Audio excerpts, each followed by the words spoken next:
नमस्कार प्रिय विद्यार्थियों, आज की क्लास में हम human ology and enrolment stage का पूरा क्वेश्चन पेपर लेके आ चुका हूँ। ये जो क्वेश्चन पेपर है कानपुर विश्वविद्यालय का क्वेश्चन पेपर है। पिछले साल यही पेपर आपका आयोजित कराया गया था, जिससे कि इस बार का पेपर भी आपका लगा हुआ है। 23 नवंबर को आपका जो है पेपर लगा हुआ है। तो सभी विद्यार्थी जो है सभी प्रश्नों को देख के जाएंगे। ये पेपर पिछले साल BA में कराया गया था और BBA और BCom का यही पेपर कराया गया था। BSc का पेपर अलग हुआ था, उसको भी मैं बहुत ही शीघ्र जो है सोल्व करवा दूंगा। ठीक है, कल तक वो भी हमारा वीडियो आ जाएगा। तो ये दो आपको वीडियो जरूर आपको देख के जाना है। दोनों में आपके जो है, चूँकि प्रत्येक पेपर आपके 100 क्वेश्चन है, तो 200 आपके क्वेश्चन जो है बन जाएंगे। बस इतने आपको देख के जाना है। वैसे तो इसकी चैप्टर्स क्लासें मैंने जो कंप्लीट करा रखी हैं, आप चाहे तो चैप्टर्स क्लासें दे सकते हैं। अभी बहुत सारे विश्वविद्यालय के पेपरों को भी मैंने सोल्व किया है। तो वीडियो के डिस्क्रिप्शन में आपको प्लेलिस्ट का लिंक मिलेगा, आप जाकर जो है अन्य वीडियो आप जो है वॉच कर सकते हैं। ठीक है, चलेगा। पेपर आपका इसी प्रकार का आएगा, कानपुर विश्वविद्यालय का, कोई भी चेंजेस नहीं रहेगा। 2 घंटा आपका समय दिया जाएगा। पूरा पेपर आपका जो 75 नंबर का आयोजित होगा। टोटल इसमें जो है 100 क्वेश्चन आपके आएंगे, जिसमें से केवल 75 क्वेश्चनों का ही आंसर आपको देना पड़ेगा। जो आपको उत्तर पता है, मतलब जो आपको प्रश्न आता है उसको कर लीजिए। आप जो है छोड़ छोड़ कर भी प्रश्न कर सकते हैं। ऐसा कुछ नहीं कि आप शुरुआत के 75 क्वेश्चन कीजिए, आप छोड़ छोड़ कर भी क्वेश्चन आप 100 तक कर सकते हैं, कोई भी दिक्कत नहीं है। ठीक है, चलेगा। इसका पहला क्वेश्चन देखिएगा, आपके स्क्रीन पे आ चुका है कि इनमें से जो है किस जीव के खाद्य श्रृंखला के शीर्ष पर होने की सबसे अधिक संभावना होती है, आपको ये बताना है। मतलब जो है आपकी जो खाद्य श्रृंखला होती है, जो कि उत्पादक से जो है शुरू होती है, उत्पादक फिर उपभोक्ता, फिर इस तरह से जो है कह सकते हो एक खाद्य श्रृंखला बनती है। ठीक है, तो इसमें जो है सबसे शीर्ष पर कौन आते हैं आपको बताना है। तो जो प्राथमिक उपभोक्ता होते हैं, फिर जो है द्वितीयक उपभोक्ता होते हैं। तो ये जो उपभोक्ता होते हैं, जो कि ये मांसाहारी सबसे ज़्यादा इसमें होते हैं खाद्य श्रृंखला में आपके। तो मांसाहारी जो कि सबसे ज़्यादा शीर्ष पर होते हैं, इनकी संख्या सबसे ज़्यादा होती है। तो शीर्ष पर होने की संभावना किसकी रहेगी, तो कहोगे मांसाहारी। ठीक है, मांसाहारी लोगों की खाद्य श्रृंखला में। उसके बाद अगला इसमें जो क्वेश्चन है 2 नंबर आपका क्वेश्चन की ऊर्जा पिरामिड में किस स्तर पर जो है सबसे कम ऊर्जा जो उपलब्ध होती है, आपको बताना है। सबसे कम ऊर्जा जो है किस स्तर पर उपलब्ध होती है, आपको बताना है। तो देखो, सबसे पहले उत्पादक आपके आते हैं, जो कि पेड़ पौधे, सूर्य की उपस्थिति पर आप भोजन बनाते हैं। उसके बाद प्राथमिक आपके उपभोक्ता आते हैं, जैसे कि हिरन हो गया, खरगोश हो गया। तो ये क्या होते हैं, जैसे कि जो उत्पादक होते हैं उनको खाकर अपना भोजन बनाते हैं। उसके बाद जो प्राथमिक उपभोक्ता होते हैं, इनको खाकर द्वितीयक उपभोक्ता अपना भोजन बनाते हैं, जैसे कि खरगोश हुआ, हिरन हुआ। इनको खाकर ये जो है प्राथमिक उपभोक्ता जो होते हैं, ये जो है शाकाहारी होते हैं। इनको खाकर फिर जो मांसाहारी प्राणी होते हैं, जैसे कि शेर हो गया, तो ये अपना भोजन बनाते हैं।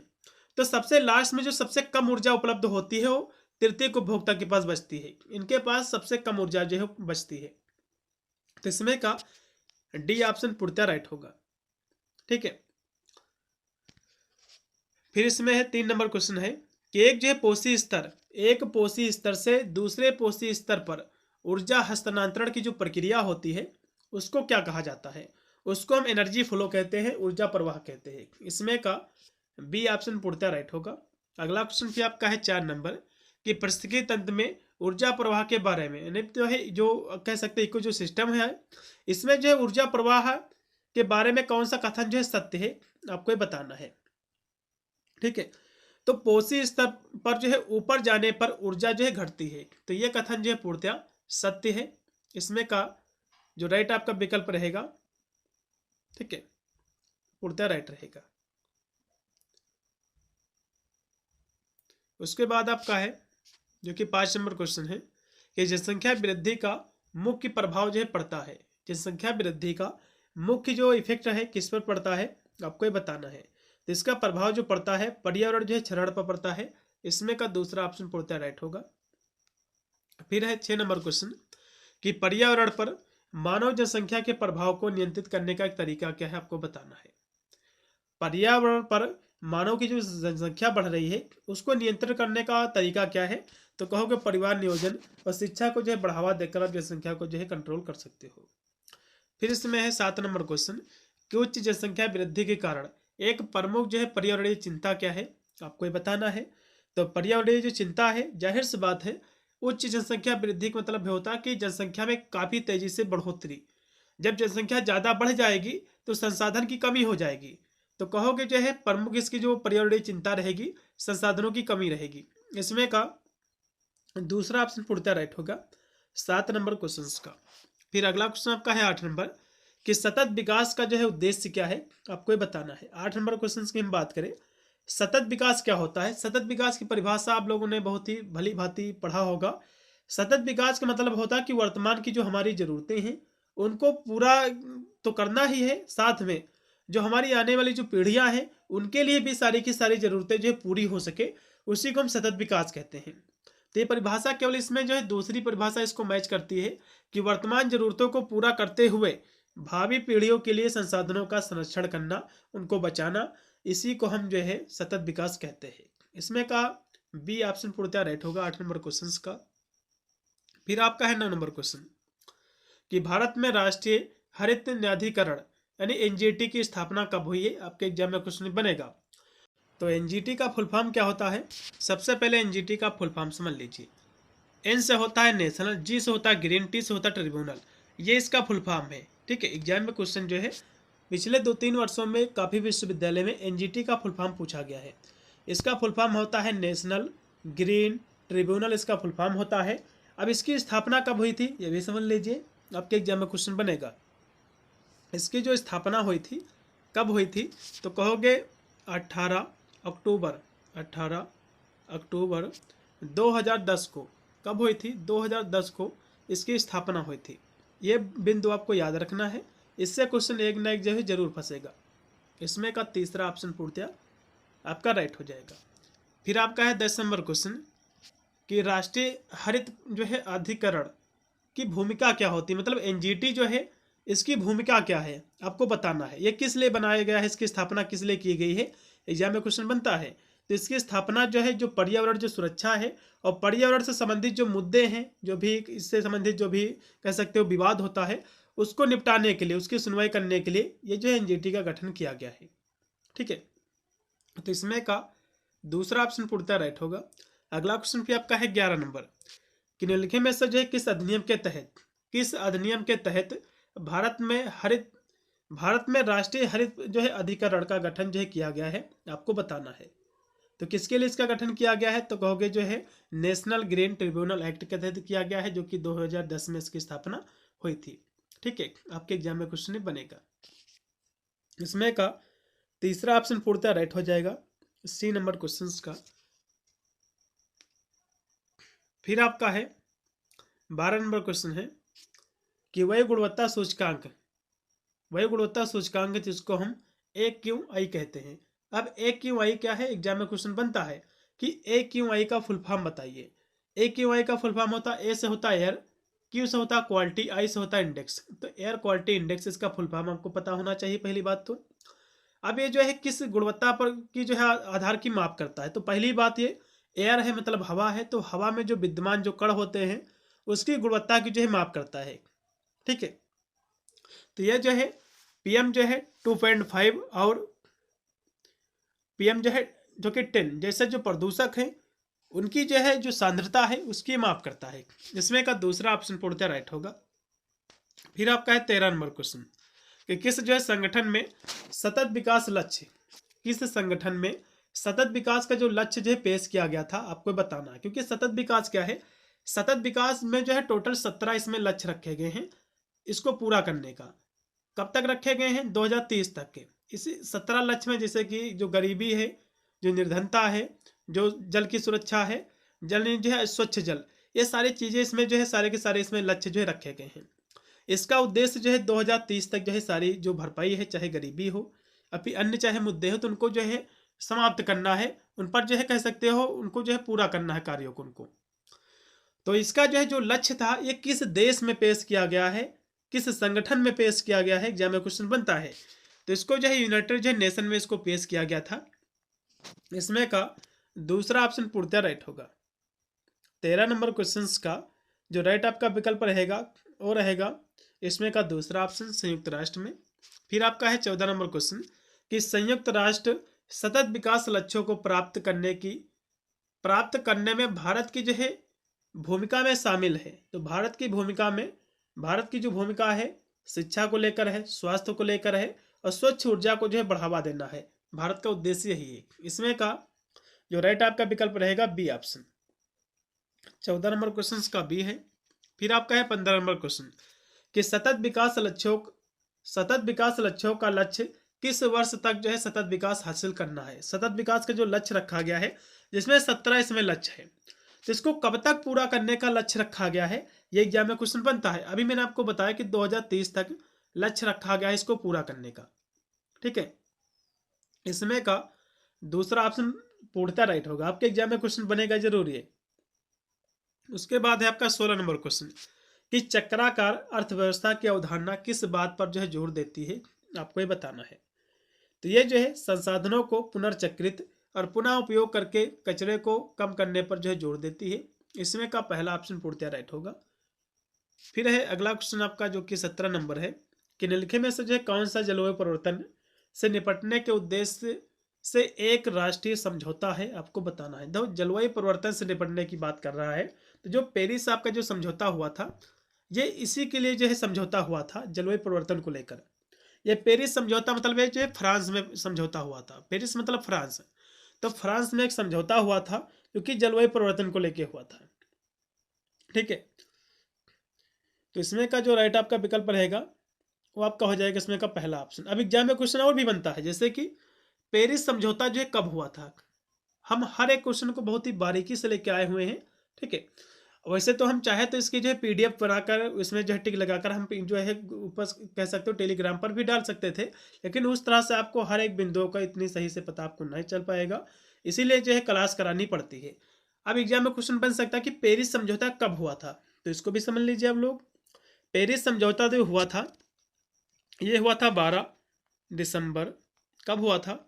12 दिसंबर 2015 को पेरिस समझौता हुआ था।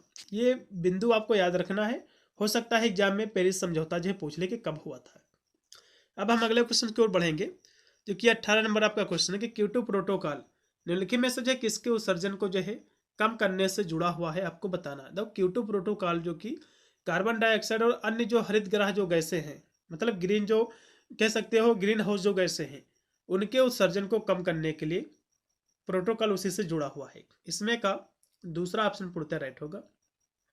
फिर आपका 19 नंबर क्वेश्चन कि वैश्विक स्तर पर पर्यावरण की रक्षा के लिए किस संगठन की स्थापना की गई है और पृथ्वी दिवस जो है जैसी पहल की गई है, आपको बताना है।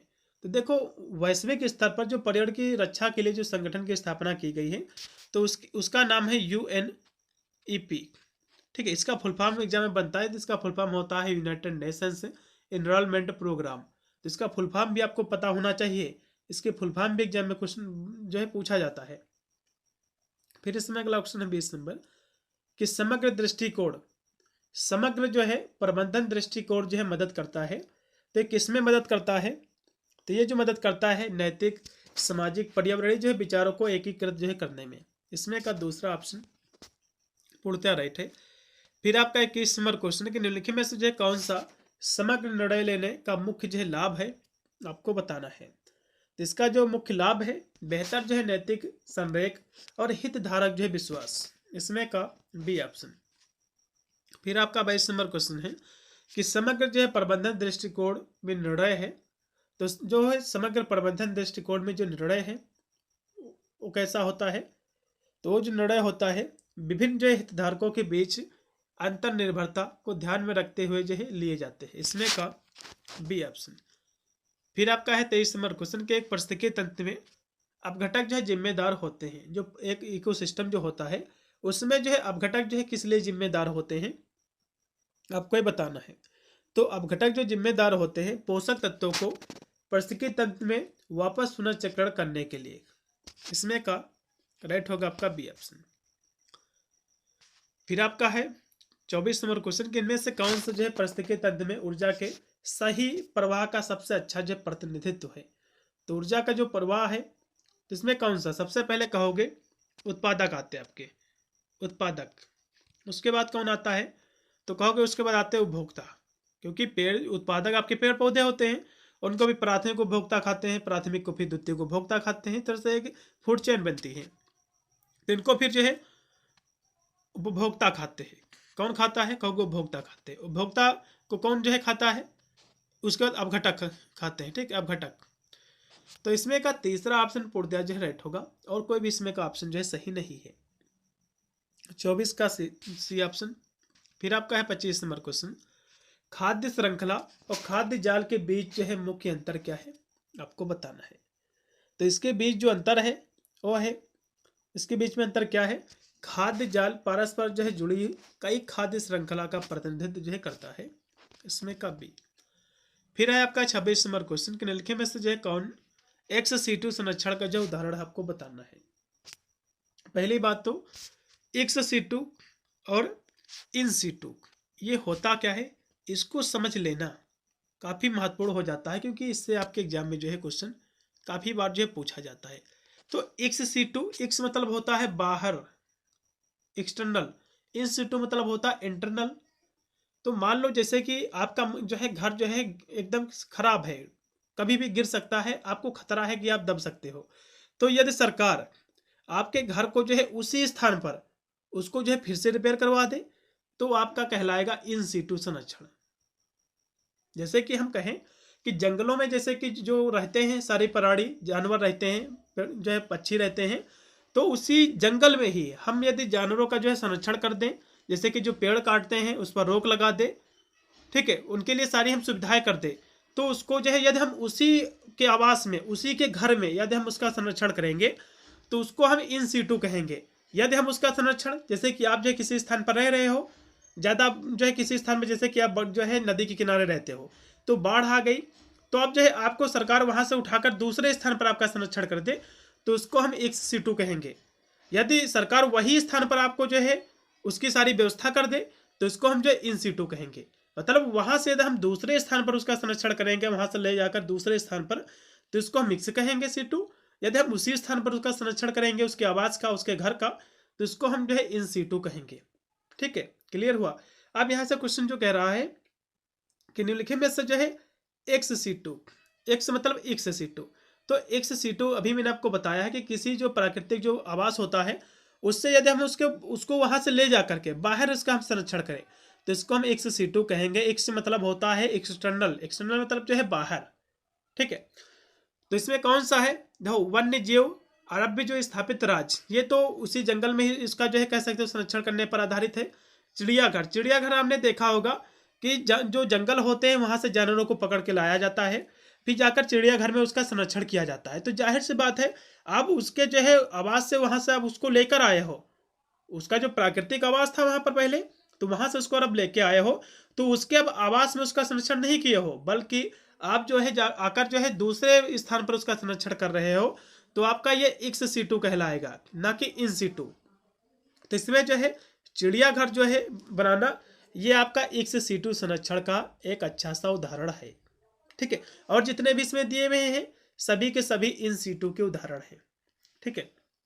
चलेगा, अगला क्वेश्चन देखो कि निम्नलिखित में से जो है कौन सा तरीका जो है जिससे कोई व्यक्ति प्रदूषण को नियंत्रित करने में जो है मदद कर सकता है, आपको बताना है, ठीक है। 27 नंबर क्वेश्चन की यदि हम बात करें, तो इसमें का जो राइट आपका विकल्प हो जाएगा और रहेगा कि अपशिष्ट जो पृथक्करण और पुनर्चक्रण का जो है अभ्यास करना, इसमें कब भी। फिर आपका 28 नंबर क्वेश्चन, वायु प्रदूषण को कैसे कम जो है किया जा सकता है। वायु जो प्रदूषण होता है, जो एयर पोल्यूशन होता है, इसको कैसे कम किया जा सकता है, ठीक है। तो पर्यावरण के अनुकूल परिवहन का जो है उपयोग करके, मतलब जो है ऐसे हम परिवहन का उपयोग करें, ठीक है, ट्रांसपोर्ट का उपयोग करें जिससे पर्यावरण का नुकसान कम हो, तो जाहिर सी बात है हम वायु प्रदूषण को कम कर सकते हैं। उसके बाद है फिर आपका है 29 नंबर क्वेश्चन, कि व्यक्ति जो है जल संरक्षण में कैसे मदद कर सकता है। तो जल संरक्षण का मतलब क्या होता है? संरक्षण का मतलब होता है बचाना, किसी चीज को बचाव जो है। आप तो जल का बचाव कैसे कर सकते हो? तो जो है नल खुला छोड़कर नहीं, वर्षा जल का जो है संचय करके, बिल्कुल जो वर्षा का जैसे कि पानी हुआ, उससे पहले आप जो है किसी चीज़ का निर्माण करवा दो, फिर वर्षा का पानी उसी में एकत्र कर दो किसी तरह, तो इस तरह से आप जल का संरक्षण, उसका बचाव जो है कर सकते हो। तो इसमें का दूसरा ऑप्शन जो राइट रहेगा बी ऑप्शन, ठीक है। फिर इसके बाद आपका जो दिया हुआ है 30 नंबर क्वेश्चन है कि संधारीय प्रबंधन प्रथाओं में से एक चुनौती क्या है, आपको ये बताना है। 30 नंबर क्वेश्चन का जो राइट आपका विकल्प हो जाएगा और रहेगा पर्यावरणीय जो है जिम्मेदारी के साथ लाभप्रदता को संतुलित करना। तो इसमें का पहला ऑप्शन पूर्णतः आपका राइट हो जाएगा। फिर आपका 31 नंबर क्वेश्चन है कि दवा उद्योग में नैतिक दुविधा तब उत्पन्न हो सकती है जब, मतलब दवा उद्योग में नैतिक जो दुविधा कब उत्पन्न हो सकती है आपको बताना है। तो मूल निर्धारित रणनीतियाँ जो है सामर्थ्य और पहुंच के साथ टकराती हैं, तब ये दुविधा नैतिक दुविधा उत्पन्न हो सकती है। इसमें का पहला। फिर आपका है भगवत गीता निम्नलिखित में से जो है किस आधार पर जो है निर्णय लेने को जो है प्रोत्साहित करती है। ठीक है, तो किस पर करती है, तो ये जो है समग्र रूप से समाज कल्याण पर। इसमें का दूसरा ऑप्शन पूर्णतः राइट रहेगा। फिर आपका 33 नंबर क्वेश्चन है कि निम्नलिखित में से कौन सा जो है मृदा प्रदूषण को कम करने में मदद करता है, आपको बताना है। तो कौन करता है, तो जैविक कचरे से खाद बनाना, ये जो है मृदा प्रदूषण को जो है कम करता है। इसमें का जो राइट आपका विकल्प हो जाएगा 33 नंबर का, तो आपको हो जाएगा बी ऑप्शन। उसके बाद है आपका 34 नंबर क्वेश्चन कि ध्वनि प्रदूषण को किस प्रकार से जो है कम किया जा सकता है।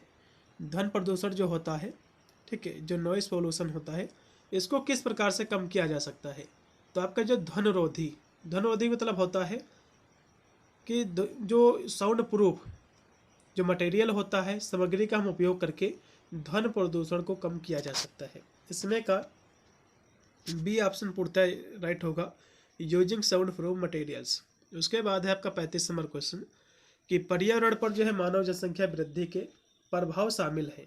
मतलब जो है पर्यावरण पर जो मानव जनसंख्या की जो वृद्धि हो रही है, इसके क्या प्रभाव है।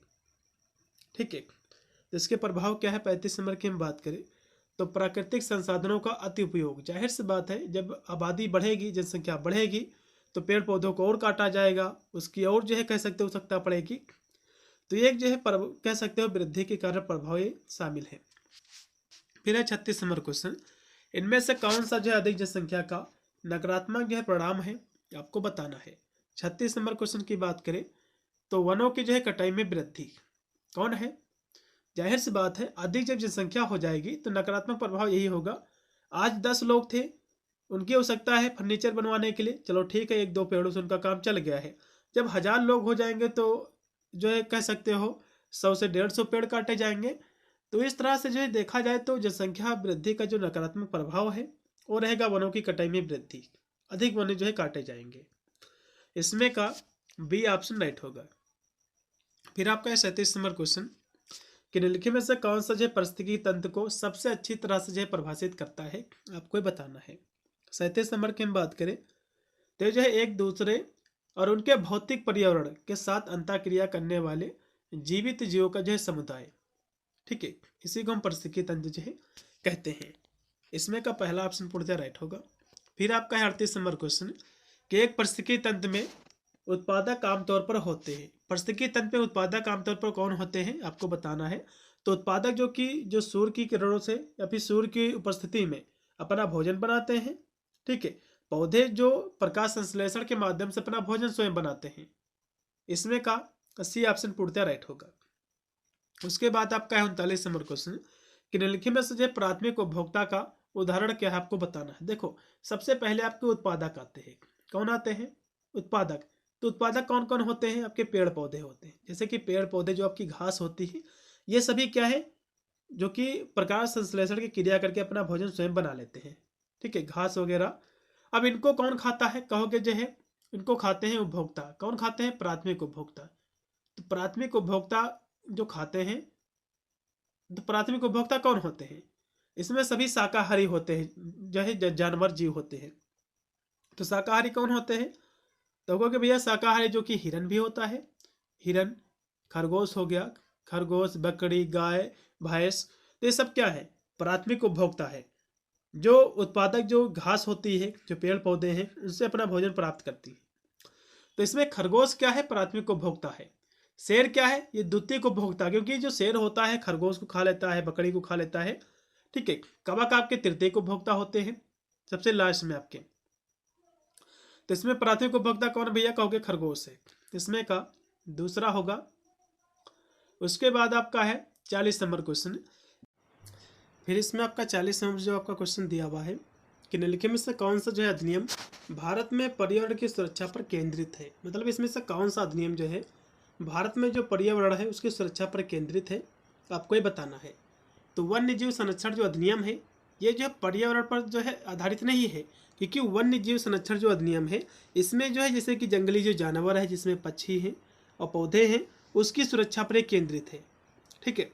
जबकि वायु प्रदूषण की हम बात करें तो वायु प्रदूषण जो अधिनियम है जो कि 1981 में बना था, ये मुख्य रूप से वायु प्रदूषण की रोकथाम उसके नियंत्रण के लिए जो है बनाया गया है। तो कहीं ना कहीं देखा जाए तो ये जो है वायु प्रदूषण जो है कह सकते हो भारत सरकार अधिनियम पर्यावरण की सुरक्षा पर केंद्रित है। ठीक है। लेकिन वन्य जीव संरक्षण अधिनियम, वन्य जीव भी पर्यावरण पर आधारित है, क्योंकि पर्यावरण में हम देखा जाए तो इन्वायरमेंट क्या है, पर्यावरण का मतलब होता है कि परि मतलब होता है चारों ओर, आवरण मतलब होता है परिवेश, मतलब हमारे चारों ओर का जो परिवेश है उसमें देखो वायु भी आती है, क्योंकि वायु के द्वारा ही मनुष्य का जीवन संभव होता है। तो मेरा तो यही मानना है कि वायु ज़्यादा मनुष्य के लिए कह सकते हो लाभप्रद है, क्योंकि बिना वायु के मनुष्य का जीवन जो है अस्तित्व में नहीं आ सकता है, ना तो मनुष्य के जीवन का कोई भी अस्तित्व रहेगा। तो वायु प्रदूषण जो कि पर्यावरण की सुरक्षा पर केंद्रित है, इसमें का दूसरा ऑप्शन ज़्यादा राइट रहेगा। वही यदि हम उपभोक्ता संरक्षण की बात करें तो उपभोक्ता संरक्षण का मतलब यह होता है जैसे कि इसमें जो उपभोक्ता होते हैं, जो कंज्यूमर होते हैं, उनकी हितों की रक्षा करना। और विदेशी व्यापार अधिनियम जो होता है इसमें जैसे कि जो विदेश से जो वस्तुएं होती हैं आयात निर्यात, उसको जो है नियंत्रित किया जाता है इसके माध्यम से। तो केवल वायु प्रदूषण नियंत्रण रोकथाम अधिनियम ही है जो कि अधिनियम भारत सरकार में पर्यावरण की जो सुरक्षा है उस पर केंद्रित है। इसमें का बी ऑप्शन। फिर आपका 41 नंबर क्वेश्चन है कि भारत में पर्यावरण संरक्षण अधिनियम किस वर्ष जो है लागू किया गया था, आपको ये बताना है। यह क्वेश्चन आपके एग्जाम में जो है सेम टू सेम जो है बनेगा। क्वेश्चन जो है काफ़ी महत्वपूर्ण है। तो ये कब बना था तो कहोगे 1986 में। कब बना था तो कहोगे 1986 में। इसमें का जो राइट आपका विकल्प हो जाएगा पहला ऑप्शन। 41 नंबर क्वेश्चन का पहला ऑप्शन राइट रहेगा 1946 को। ठीक है। 19 नवंबर 1946 को जो है बना था। यह क्वेश्चन जो है हर साल सभी विश्वविद्यालय में कॉमन क्वेश्चन रहा है कि पर्यावरण संरक्षण अधिनियम जो है कब बना है। तो इसमें का पहला ऑप्शन पूर्णतः राइट हो जाएगा। अब इससे जो है कुछ एग्जाम में और भी क्वेश्चन बनता है। जो पर्यावरण जो संरक्षण है जो कि 1986 में बना था, ये जो है भोपाल गैस ट्रेजेडी हुई थी, सभी को पता भी होगा। भोपाल में जो गैस रिसाव हुआ था जिससे लाखों जो है हजारों लोगों की जो है मृत्यु हुई थी। तो ये कब हुआ था, भोपाल में जो गैस ट्रेजेडी हुई थी, इसको भी समझ लीजिए, भोपाल गैस ट्रेजेडी। ठीक है। तो ये कब हुई थी, ये हुई थी 1900, ये कब हुआ था, ये हुआ था 1984 को। ये कब हुआ था 1984 को हुआ था भोपाल गैस ट्रेजेडी, जिसमें हजारों लोग जो है अपनी जानें गंवाई थी। तो इसमें जो है कौन सी गैस निकली थी, MIC इसमें गैस निकली थी, मिथाइल आइसोसाइनाइड। ठीक है। इससे काफ़ी लोगों की जानें गई थी।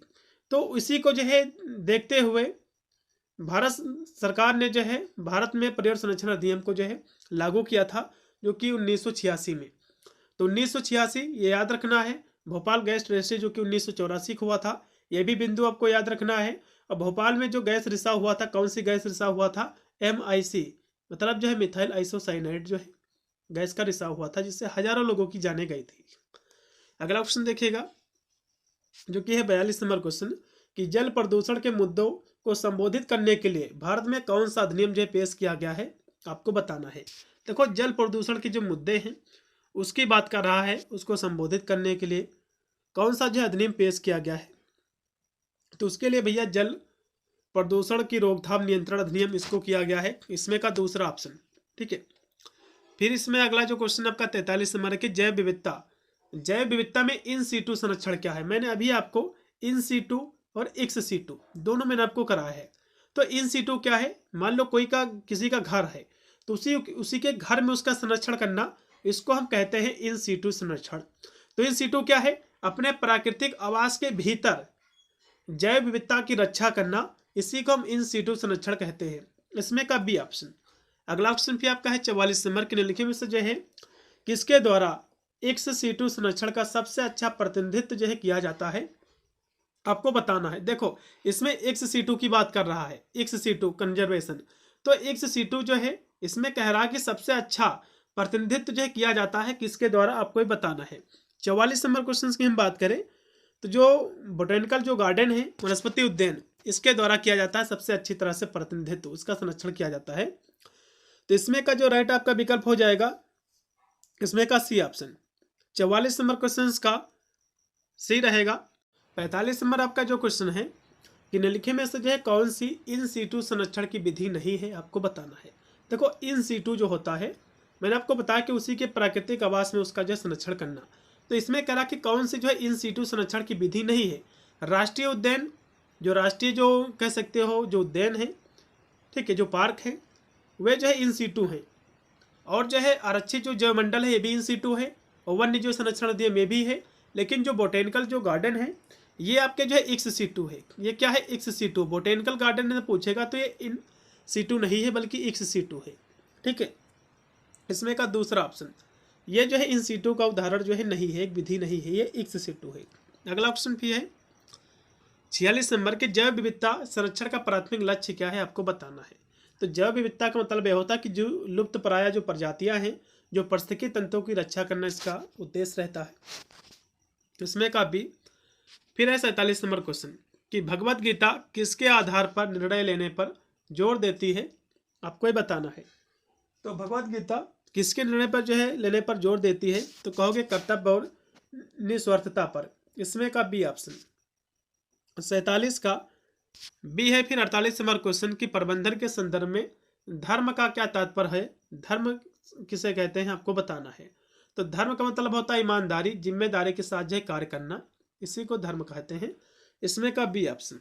फिर आपका है 49 नंबर क्वेश्चन की डिजिटल गोपनीयता में एक नैतिक दुविधा अक्सर जो है होती है। नैतिक दुविधा क्या होती है? तो अप्रबंधित जो डेटा होता है, साझाकरण बनाम जो है उपयोगकर्ता गोपनीयता सुरक्षा के कारण, ये एक नैतिक दुविधा जो है अक्सर बनती है। इसमें का पहला लगाइएगा 49 नंबर क्वेश्चन का पहला। फिर आपका 50 नंबर क्वेश्चन है कि विपणन में नैतिक दुविधा जो है तब उत्पन्न हो सकती है जब, तो कब जो है उत्पन्न हो सकती है मार्केटिंग में नैतिक दुविधा, आपको ही बताना है, ठीक है। ये जो है नैतिक दुविधा जो है तब उत्पन्न हो सकती है जब उपभोक्ता हित लाभ के उद्देश्य से जो है जब टकराते हैं, तो ये जो है नैतिक दुविधा मार्केटिंग में उपलब्ध हो सकती है। इसमें का पहला ऑप्शन पूर्णतः राइट होगा। फिर आपका 51 नंबर क्वेश्चन की प्रबंधन में धर्मनिरपेक्ष मूल्य जो है मुख्य रूप से निम्न पर आधारित है।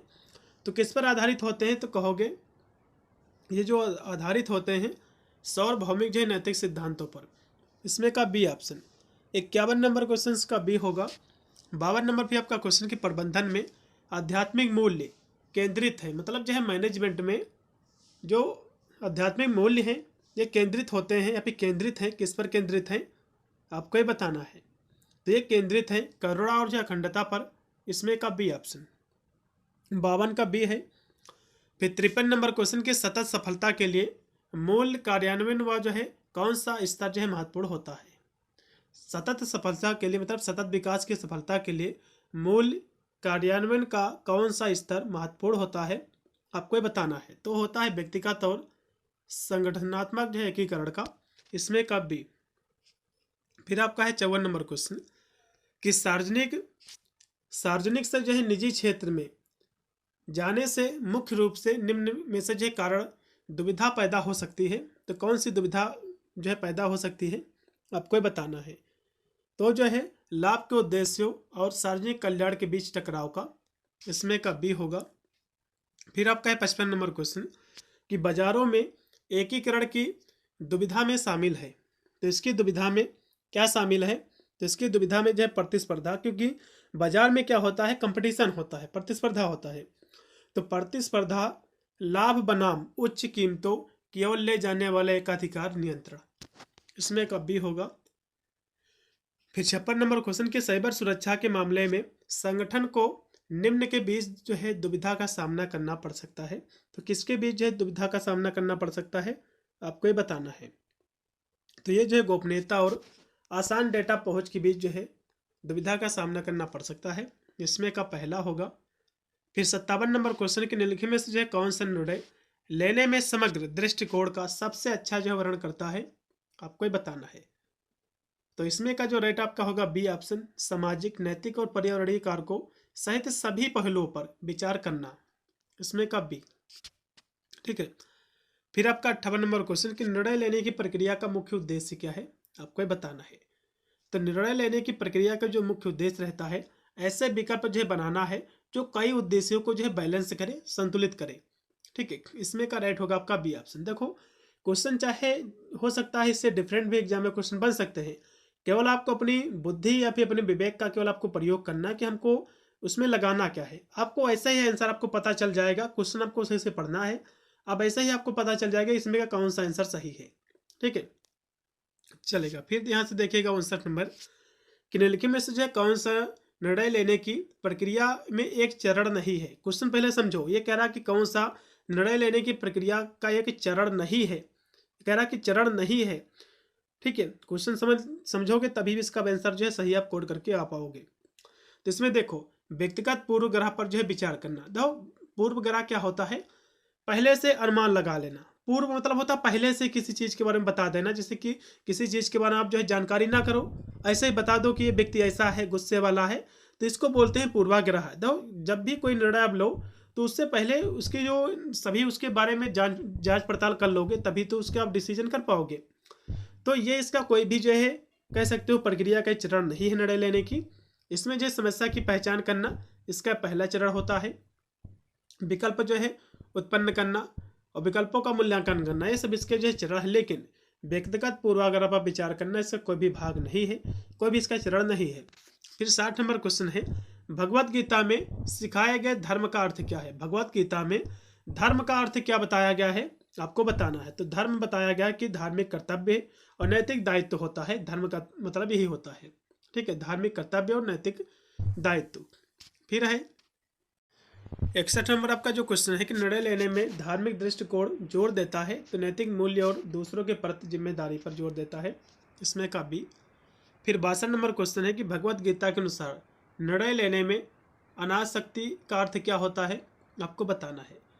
तो भगवत गीता में जो बताया गया है कि परिणामों से लगाव के बिना, मतलब जो है आप जो है क्या इसका रिजल्ट मिलेगा, आप उसके परिणाम की चिंता ना करो, आपको अपना कर्म जो है करना चाहिए, आज नहीं तो कल आपको जो फल है जरूर आपको मिलेगा। तो इसमें का राइट आपका होगा सी ऑप्शन। फिर आपका है 63 नंबर क्वेश्चन कि विपणन में एक आम दुविधा विशेष रूप से जो है दवा संगठनों में से है, आपको बताना है। तो दवा संगठनों में से जो है आम इसकी कह सकते हो दुविधा क्या है, इसकी हम बात करें यदि हम मार्केटिंग में। 63 नंबर क्वेश्चन का जो राइट होगा मूल निर्धारण पारदर्शिता बनाम जो है लाभ अधिकमीकरण, इसमें का पहला होगा। फिर आपका 64 नंबर क्वेश्चन है कि प्रबंधन में धर्मनिरपेक्ष मूल्य है, ये क्या है, इसको आपको बताना है। तो जो मूल्य है विभिन्न संस्कृतियों और जो धर्मों में लागू होता है, इसमें का राइट होगा आपका बी ऑप्शन। फिर 65 नंबर क्वेश्चन के व्यवसाय में आध्यात्मिक मूल्य जो है जोर देते हैं। व्यवसाय जो होता है इसमें जो आध्यात्मिक मूल्य जो है किस पर जोर देते हैं, तो निस्वार्थता और दूसरों की जो है सेवा पर जोर देता है, इसमें का बी ऑप्शन। 65 का बी है। फिर आपका है 66 नंबर क्वेश्चन, ठीक है, कारपोरेट सामाजिक उत्तरदायित्व यानी CSR का तात्पर्य क्या है, आपको ये बताना है। तो CSR का जो उद्देश्य है, ठीक है, इसका उद्देश्य यही है कि समाज और पर्यावरण के प्रति संगठन की जिम्मेदारी होती है, यही इसका जो है उद्देश्य या फिर इसका तात्पर्य होता है। अब एग्जाम में क्वेश्चन बनता है कि CSR का फुल फॉर्म क्या है, तो इसका फुल फॉर्म होता है, C से होता है कॉर्पोरेट, S से होता है सोशल, R से होता है रिस्पॉन्सिबिलिटी। तो कॉर्पोरेट सोशल रिस्पॉन्सिबिलिटी CSR का फुल फॉर्म होता है। एग्जाम में क्वेश्चन बन सकता है कि CSR का फुल फॉर्म क्या होता है। उसके बाद 67 नंबर आपका क्वेश्चन है कि निम्नलिखित में से कौन सा जो है CSR मॉडल व्यवसायिक उद्देश्य को सामाजिक लाभों के साथ संरेखित करने पर केंद्रित है। तो आपका जो रणनीतिक मॉडल है ये केंद्रित है, इसमें का बी। 67 का बी। फिर 68 नंबर क्वेश्चन के निम्नलिखित में से कौन सा मानव मूल्यों को अच्छी तरह से परिभाषित करता है, एक्सप्लेन करता है। ठीक है, तो मानव मूल्यों को सबसे अच्छी तरह से जो परिभाषित करता है वो आपका करता है व्यवहार को निर्देशित करने वाली मौखिक जो है मान्यताएं, इसमें एक होगा आपका 80। फिर 69 नंबर क्वेश्चन आपका है कि व्यवसाय प्रबंधन में मूल्य मुख्य रूप से निम्न पर ध्यान केंद्रित करते हैं। तो मूल्य किस पर जो है ध्यान केंद्रित करते हैं, तो नैतिकता और जो है जिम्मेदारी जो है बढ़ाने पर, इसमें एक होगा बी। 69 का बी होगा। फिर 70 नंबर क्वेश्चन के निम्नलिखित में से कौन सी जो है मानवीय मूल्य की विशेषता नहीं है, आपको बताना। देखो मानवीय मूल्य की विशेषता ये सार्वभौमिक है, ये भी इसकी विशेषता है। ये संस्कृत और जो है पारिवारिक जो परवरिश है उससे प्रभावित होते हैं, ये भी इसकी मान्यता है। ये व्यवहार और निर्णय को जो आकार देते हैं। तो ये भी कह सकते हो इसका मूल्य की विशेषता है। लेकिन ये स्थिर है। देखो मानवीय जो मूल्य होते हैं कभी भी स्थिर नहीं होता है, क्योंकि समाज गतिशील है। मान लो आज जो है आपके जो है पापा जो है हो सकता है पैंट शर्ट पहनते थे, आप जो है जींस की पैंट जो है शर्ट पहनते हो, तो मूल्य कभी भी कह सकते हो या फिर विशेषता ये हमेशा स्थिर नहीं होते हैं, बल्कि कल्चर हमेशा बदलती रहती है। ठीक है, तो ये इसकी कोई भी विशेषता नहीं है। इसमें का राइट आपका होगा बी। अगला भी इसमें क्वेश्चन 71 नंबर कि भारतीय संगठनों में मूल प्रणाली विकसित करने से निम्नलिखित में से जो है मदद मिलती है। तो मदद क्या इससे मिलती है? तो इससे मदद मिलती है सकारात्मक कार्य वातावरण जो है बनाने की। तो क्वेश्चन का आप आंसर जैसे ही पढ़ोगे आपको ऐसे ही आइडिया लग जाएगा कि ये आंसर इसमें का सही होना चाहिए, और क्वेश्चन यदि आप समझ लेते हो तो। फिर आपका है 72 नंबर क्वेश्चन कि जैविक भोजन के लिए एक दुविधा क्या है आपको बताना। तो जैविक जो भोजन होता है जिसको हम ऑर्गेनिक फूड कहते हैं। ऑर्गेनिक फूड क्या होता है? जैविक मतलब ये होता है जिसमें कोई भी दवा वगैरह जो है छोड़कर नहीं भोजन तैयार किया जाता है, कोई भी फ्रूट वगैरह। तो इसमें आम दुविधा क्या है?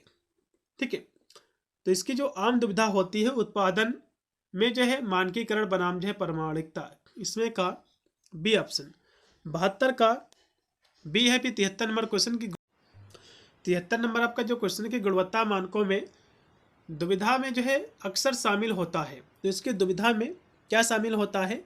तो कहो कि जो है गुणवत्ता की कीमत पर जो है लागत कम करना, ये इसमें जो है शामिल होता है। 73 नंबर क्वेश्चन का पहला। फिर 74 नंबर क्वेश्चन की मानकीकरण दुविधाएं जो है मुख्य रूप से निम्न के बारे में है। तो मानकीकरण जो दुविधाएं हैं किनके बारे में है आपको ये बताना है। तो ये जो है स्थानीय अनुकूलन के साथ एक रूपता को संतुलन करने के लिए है। इसमें का भी। फिर 75 नंबर क्वेश्चन के कौन सा जो है व्यवसायी CSR में अपने महत्वपूर्ण योगदान के लिए जो है जाना जाता है, खासकर शिक्षा में। तो शिक्षा के क्षेत्र में CSR के क्षेत्र में जो जाने जाते हैं रतन टाटा जी जाने जाते हैं। कौन जाने जाते हैं? रतन टाटा जी जाने जाते हैं। अब एग्जाम में क्वेश्चन बन सकता है जो कि रतन टाटा जी की मृत्यु 2024 में हुई थी। तो इनका जन्म कब हुआ रतन टाटा जी का, इनकी मृत्यु कब हुई है, एग्जाम में क्वेश्चन बन सकता है। इनके हम जन्म की बात करें, ठीक है, तो इनका जन्म कब हुआ है? इनका जो जन्म हुआ है वो हुआ है 28 दिसंबर 1937 को इनका जन्म हुआ था। इनकी हम मृत्यु की हम बात करें रतन टाटा जी की, तो इनकी जो मृत्यु हुई थी 9 अक्टूबर। कब हुई थी? 9 अक्टूबर 2024 को इनकी मृत्यु हुई थी। तो ये भी पॉइंट आपको याद रखना है। अगला क्वेश्चन देखिएगा कि अजीम प्रेम जी की जो CSR जो है पहल मुख्य रूप से जो केंद्रित है, तो किस पर केंद्रित है? तो शिक्षा और जो स्वास्थ्य सेवा को बढ़ावा देने पर। इसमें का बी। 76 नंबर क्वेश्चन का बी ऑप्शन पूर्णतः राइट होगा। फिर आपका 77 नंबर क्वेश्चन आ चुका है आपकी स्क्रीन पे कि निम्नलिखित में से कौन सा जो है आधुनिक व्यवसाय में CSR की प्राकृतिक का सबसे अच्छा जो वर्णन करता है आपको बताना है। तो सबसे अच्छा जो है जो वर्णन करता है लाभ उद्देश्यों के साथ सामाजिक जिम्मेदारी को जो है संतुलित करना। इसमें का पहला होगा। फिर आपका 78 नंबर क्वेश्चन है कि समग्र मतलब होता है संपूर्ण निर्णय लेने के जो दृष्टिकोण में शामिल है। तो इसमें क्या शामिल है? तो इसमें जो है सभी हितधारकों की जरूरतों और चिंताओं को एक साथ जो है व्यापक दृष्टिकोण इसमें शामिल है। इसमें का बी। 78 नंबर क्वेश्चन का बी है। फिर 79 नंबर क्वेश्चन की प्रभावी निर्णय लेने के लिए कौन सा गुण आवश्यक है आपको बताना है। तो इसके लिए जो है तो प्रभावी निर्णय का मतलब ये होता है, मान लो आप कहीं जो है सभा में गए, आप उसको सुन रहे हो, तो आप यदि जब सही से किसी व्यक्ति की बात सुनोगे तभी आप जो है प्रभावी आप निर्णय जो है ले पाओगे कि व्यक्ति ने क्या बोला है, सही बोला है कि गलत बोला है, तभी तो आप निर्णय ले पाओगे। तो प्रभावी निर्णय लेने के लिए कौन सा गुण आवश्यक होता है भैया? तो कहोगे क्लियर कम्युनिकेशन, स्पष्ट संचार। ठीक है, इसमें का बी।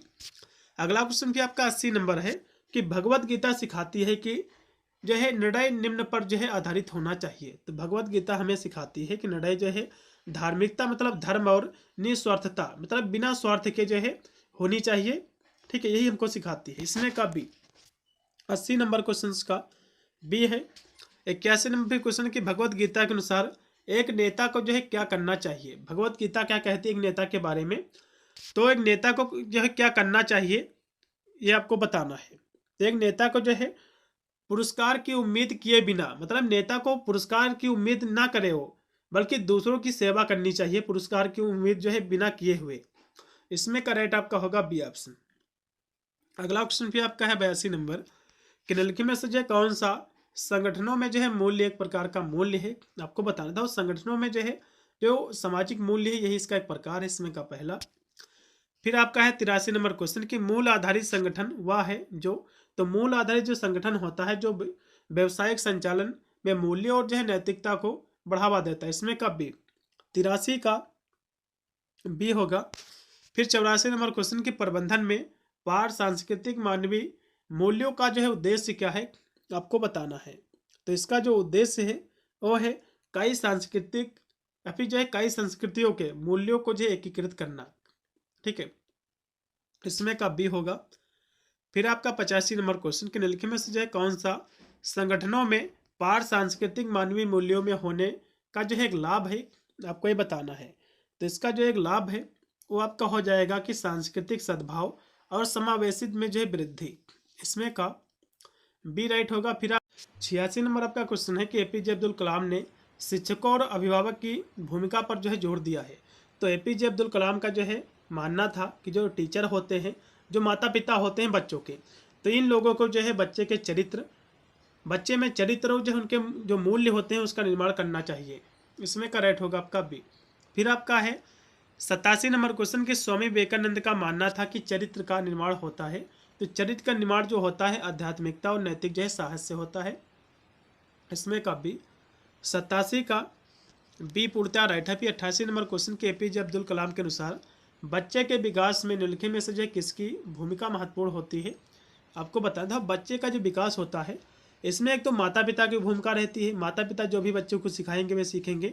और दूसरा जहाँ पढ़ने जाता है बच्चा, तो टीचर जो उनको सिखाएंगे, जिस तरह से सिखाएंगे, ज्ञान देंगे, तो ये भी उसको जो प्रभावित करता है। तो इसमें का होगा आपका बी ऑप्शन। अगला फिर आपका है 89 नंबर क्वेश्चन कि निम्नलिखित में से जो है कौन सा सोशल मीडिया पर जो एक नैतिक मुद्दा है, आपको बताना है। देखो सोशल मीडिया पर जो नैतिक जो मुद्दा है वो है गोपनीयता का उल्लंघन और डेटा का जो है दुरुपयोग, ठीक है, इसमें का बी ऑप्शन। 89 का बी है। फिर 90 नंबर क्वेश्चन आपका कि निम्नलिखित में से कौन निजीकरण की दुविधा का सबसे अच्छा जो रण करता है। तो निजीकरण का मतलब होता है कि प्राइवेट, ठीक है, तो निजीकरण की दुविधा का सबसे अच्छा वर्णन इन ऑप्शनों में से कौन करता है, आपको ये बताना है। तो इसका वर्णन जो है सार्वजनिक कल्याण के साथ निजी स्वामित्व को संतुलित करना, यही इसका अच्छा वर्णन करता है, इसमें का बी ऑप्शन, ठीक है। मतलब जो है सार्वजनिक कल्याण तो सभी को कल्याण तो करना ही है और साथ में निजी स्वामित्व को संतुलित करना, इसी को हम कहते हैं। अगला क्वेश्चन भी आपका है 91 नंबर है। उदारीकरण में दुविधा के अक्सर जो है शामिल होता है, मतलब जो है उदारीकरण में दुविधा में अक्सर जो है शामिल होता है। तो इसकी दुविधा में क्या शामिल होता है, आपको बताना है। तो इसकी दुविधा में घरेलू उद्योगों की जो है सुरक्षा बनाम विदेशी निवेश में वृद्धि, इसमें का बी। फिर आपका है 92 नंबर क्वेश्चन सोशल मीडिया और साइबर सुरक्षा में जो है एक चुनौती क्या है, आपको बताना है। तो इसमें एक जो चुनौती है सूचना सुरक्षा के साथ गोपनीयता, उपयोगकर्ता की जो गोपनीयता है उसको जो है संतुलित करना, इसमें का बी। फिर आपका 93 नंबर क्वेश्चन के संगठनों में भ्रष्टाचार जो है मुख्य रूप से प्रभावित करता है।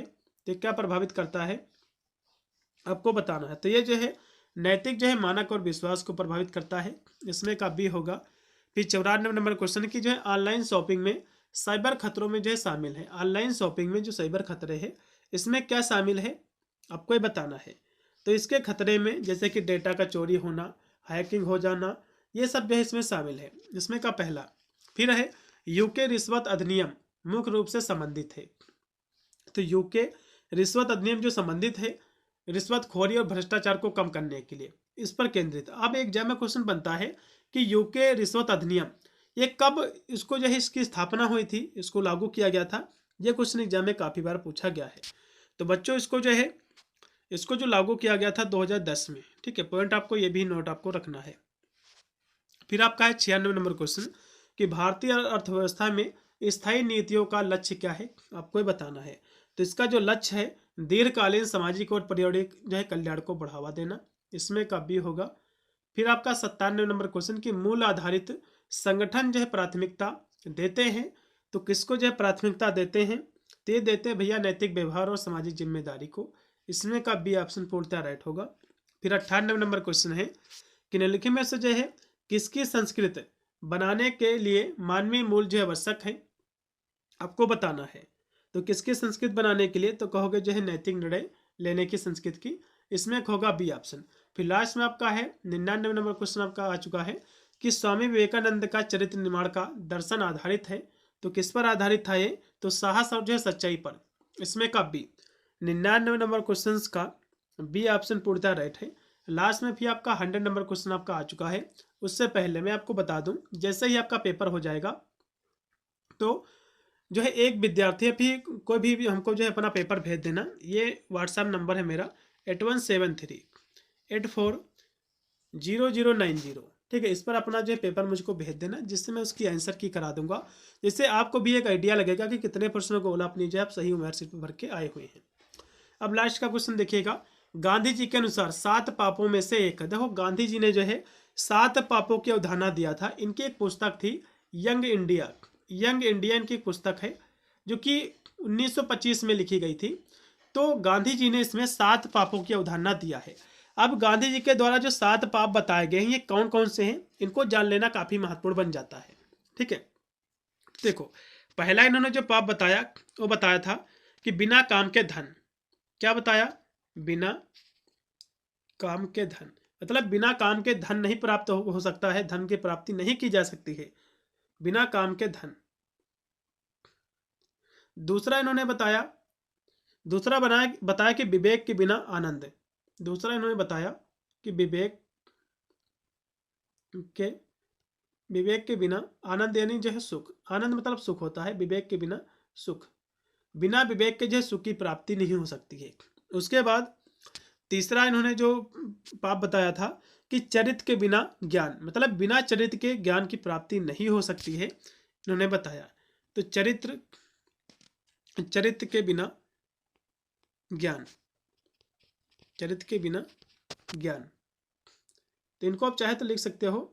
ये 3 हो गए। फिर इन्होंने चौथा इन्होंने बताया था कि चरित्र के बिना ज्ञान हो गया। उसके बाद नैतिकता के बिना व्यापार, चौथा इन्होंने बताया नैतिकता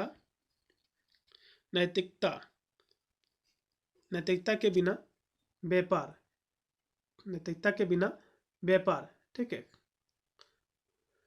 उसके बाद पांचवा इन्होंने बताया था कि मानवता के बिना विज्ञान, मानवता के बिना जो है विज्ञान, ठीक है, मानवता के बिना विज्ञान। फिर उन्होंने छठा इन्होंने बताया था कि बलिदान के बिना पूंजा, बिना बलिदान के पूंजा सफल नहीं होगी। बलिदान के बिना पूंजा, ठीक है। उसके बाद इन्होंने जो 7वां पाप बताया था कि सिद्धांत के बिना राजनीति, सिद्धांत विहीन राजनीति भी कह सकते हो, सिद्धांत के बिना जो है राजनीति, राजनीति। तो इनके 7 पाप है, ठीक है। तो इसमें से कौन सा भैया है, कौन सा 7 पापों में से एक? तो अभी मैंने आपको बताया कि विवेक के बिना सुख मतलब आनंद, तो ये 7 पापों में आता है, और कोई भी इसमें जो है 7 पापों में से नहीं आता है। तो इसमें का दूसरा ऑप्शन।